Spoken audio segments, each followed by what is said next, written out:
Good evening sir. నా పేరు కాసిరెడ్డి. నేను సార్ని 1 ఇయర్ నుంచి ఫాలో అవుతున్నా యూట్యూబ్లో.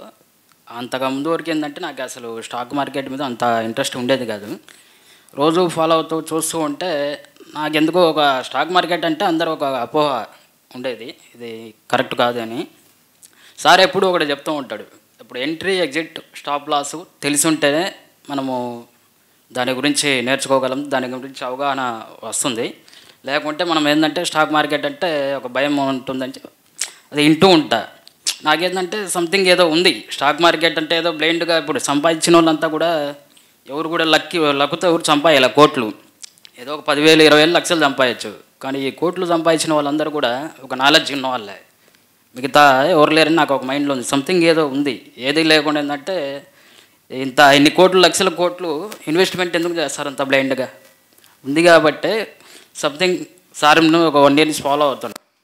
ఖచ్చితంగా ఏదో ఒక రోజు క్లాస్కి రావాలన్న గోల్ అయితే ఉండేది, అది ఈరోజు తీరింది.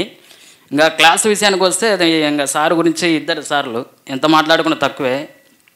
ఏదేంటంటే మనల్లో కలిసి అప్పటికప్పుడు ఒక 2 డేస్లోనే మనల్లో మన మనుషుల్లాగా వీళ్ళు కలిసి దగ్గర ఉండి ఎంత ఓపికతోటి ఎక్స్ప్లెయిన్ చేయడం నేను ఎక్స్పెక్ట్ చేయలేదు. మేబీ అక్కడ ఉండదు కూడా. ఇంకా చెప్పుకుంటూ పోతే అది గుర్తురాదు, తర్వాత గుర్తొస్తుంది వాళ్ళ గురించి. Thank you sir. Bank Nifty futures ఇంతవరకు ఏంటంటే ఇంట్రాడే కష్టం, నేను అసలు ఎంట్రీ కాలేదు, చూడటం కూడా ఇష్టం లేదు. ఈ క్లాసు వినే వరకు నేను అసలు చూడకూడదు అనుకున్నా. ఖచ్చితంగా కాన్ఫిడెంట్ వచ్చింది, ప్రాక్టీస్ చేయాలి. ప్రాక్టీస్ చేసిన తర్వాత సక్సెస్ అయితే అవుతాను 100% నమ్మకం ఉంది సార్. డెఫినెట్గా శ్రీనివాసులు గారు కూడా చెప్పారు 1 మంత్ తర్వాతే స్టార్ట్ చేయాలని. అవునవును సార్, అది సింపుల్ సార్. అది ఎవరు చెప్పినా practice makes man perfect. Practice చేయకుండా ఒక రోజులో మనం ఏది సాధించలేం. Thank you sir. Thank you. All the best.